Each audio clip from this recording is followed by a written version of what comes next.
Questo è un breve tutorial per spiegare come montare la leva del cruise control a una macchina che ha predisposizione ma giustamente appunto non è stata già preinstallata.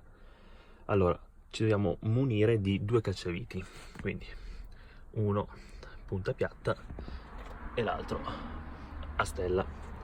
Prima cosa da fare: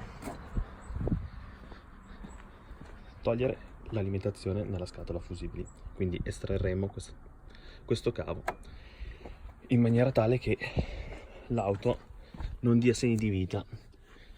Perché questo?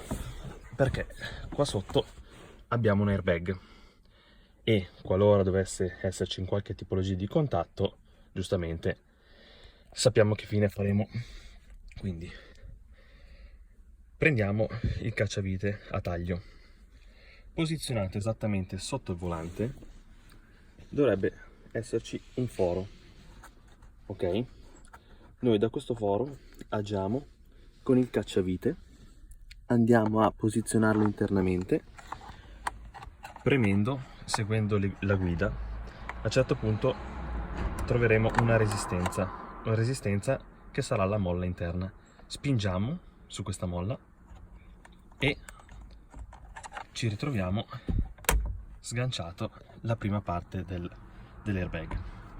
Ovviamente qua e qua abbiamo altre due molle da sganciare. Non facciamo nient'altro che prendere, ruotare leggermente a destra e leggermente a sinistra fin tanto che non si sgancia la scatola airbag. Bene, prossimo passo.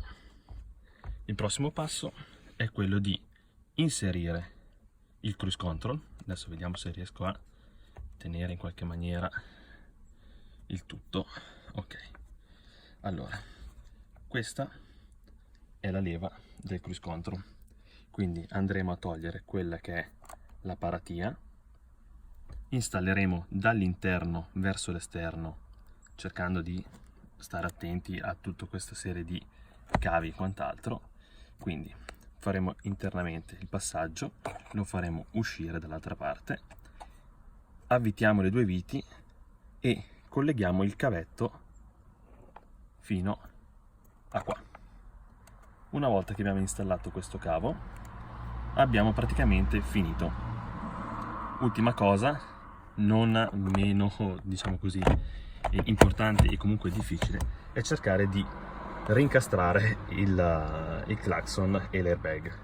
Riposizioniamo esattamente come lo troviamo solitamente e non facciamo nient'altro che spingere il più forte che possiamo.